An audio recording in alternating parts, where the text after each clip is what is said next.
Peace, everybody. Welcome to Capital Combat. The name says it all. I'm Hakeem Branch, and today I'm going to talk about UFC 239 going down this Saturday on ESPN pay-per-view. Now, this card right here has a lot of really good fights on it that if you're not a fan of MMA, it's something you want to check out. And if you are a fan of MMA, you're going to be very excited about what we got on this card. I'm only going to talk about the title fights, but on this card, we have, opening up, we have Thiago Sanchez versus Michael Chiesa, which is a very good fight. We've got Jan Blachowicz versus Luke Rockhold in Rockhold's 205 debut, another really good fight. Then we have Ben Askren versus Jorge Masvidal in a welterweight fight, which is another fight that is highly anticipated between two high-end competitors. Then we have the two main events, which are title fights. One for the women's bantamweight title, 135 pounds. We have the defending two-division champ in Amanda Nunes fighting against the former bantamweight champ in Holly-Holm. That's going to be a great fight. I'm really excited about that one. And then finally, in the main event, we got Thiago Santos challenging right now the best MMA practitioner doing it, and Jon Bones Jones for the light heavyweight title. Another fight that is really good on paper and probably going to translate into the octagon as well, as far as excitement and skill level that you're going to see and be impressed. So I'm going to start with the women's fight and then get into the light heavyweight fight. So we got Holly-Holm, the first woman to dethrone Ronda Rousey for the bantamweight title and become only the second belt holder in that division. She's going against Nunes, who has beaten, with the exception of Holm, every UFC women's champion that has been thus far. And I'm going to check her record, but I don't think she's fought Jermaine Durandamy, which would be a good fight. But she's beaten Cyborg. She's beaten Miesha Tate. She's beaten Ronda Rousey. All of these are really good female fighters. She's even beaten Valentina Shevchenko, who is the current 125-pound champ, which I believe is still flyweight for the women. So we got two women who have proven themselves in the octagon, ready to go, and this is going to be a great style matchup. The last few fighters that we've seen Amanda Nunes fight have been pretty aggressive fighters. Holly-Holm is not that. Holly-Holm is an outstanding counter striker who has very good length, punches well in combination, also has a very underrated ground game. She can do enough to where she can earn respect in that area. She may not be on the Miesha Tate level, which is why she lost to her, and she doesn't have like the black belt or anything like that. But Amanda Nunes is someone who really doesn't utilize that herself. So we're going to probably get an excellent high-level stand-up battle. The most we've seen of Nunes lately when she's had trouble has been against Shevchenko, when she's trying to counter her, and also her last loss, which was to Kat Zingano, which Zingano was able to take her down and ground and pound her. So do we think Holly-Holm can do that? That's going to be a good question. We know Holly-Holm isn't going to run in their face first and try to outslug Amanda Nunes. That's not going to work. One of the most feared female mixed martial arts competitors, and Chris Cyborg tried that. The tighter, crisper punching of Nunes got to her, knocked her out in the first round. Probably one of the biggest, I wouldn't say upset, because a lot of people thought Amanda could do it, just not in that fashion. So what will Holly do to try to stifle the tornado of Nunes?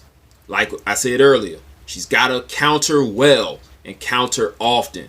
She's going to have to get the respect of Nunes to make her hesitant to come in with that long, powerful right hand.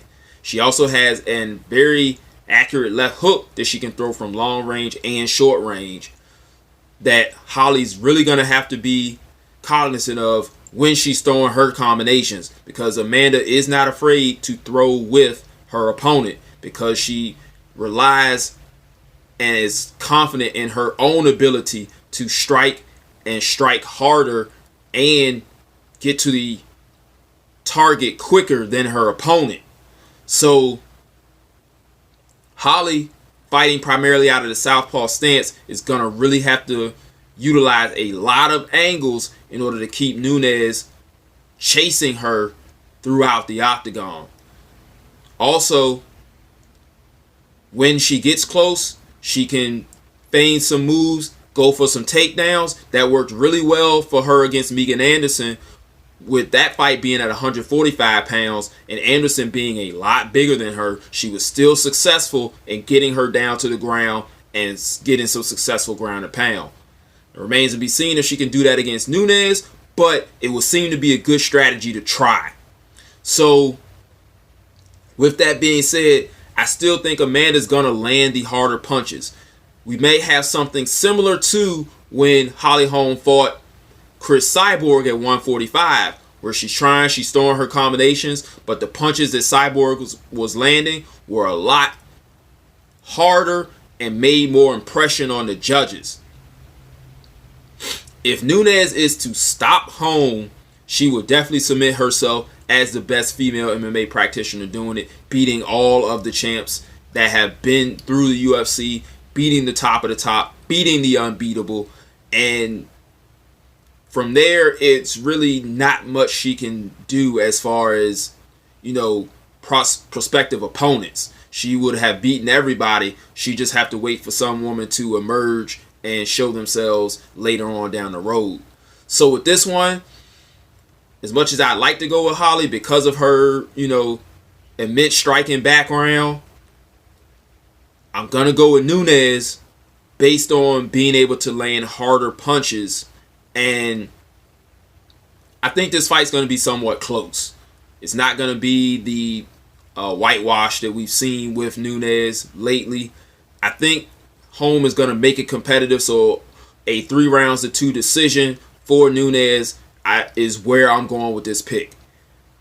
Let me know what you think in the comment section below, and then we're going to move on to the main event. Thiago Santos. This guy's a problem. Everything this man throws has kill written all over it. And coming from a capoeira background, he has some very creative kicks that he likes to throw in there to keep his opponents off guard. And because of that capoeira background, he has excellent footwork. I'm bringing that all up because these are things, with the exception of the capoeira, that Jon Jones does well also. Jon Jones has excellent footwork. Jon Jones has decent power. He doesn't have the power of Santos. Santos puts heads to bed. If you haven't seen his last fights versus Jimmy Manuwa and Jan Blachowicz, check those out. He was able to put these guys down hard. Jones usually wears guys down. And that's going to be what he has to do versus Santos as well, because Santos has not gone 5 rounds yet. But he has shown good cardio because, like I said, everything he throws has kill written all over it. Most of the times you can wear those type of guys down. Even versus Jimmy Manuwa and Blachowicz, both of those fights went a fairly long time, but he was still able to measure himself to throw punches and kicks that still had deadly intent even after flurries. So this is going to be one of those fights where Jon Jones has to be on his A game at all times in order to come out with the victory. I don't think this is one that's going to be the whitewash like we saw versus Anthony Smith. This one is going to have you on the edge of your seat the entire time, even if he's winning the rounds handily, because of that threat that Santos always brings. He likes to kind of feint people out of position with his crazy spinning kicks, then set you up with punches. He He's very good at throwing kicks and immediately coming back with punches. He's also good at throwing multiple kicks, where you see most guys throwing one kick at a time, kick, set, then punch.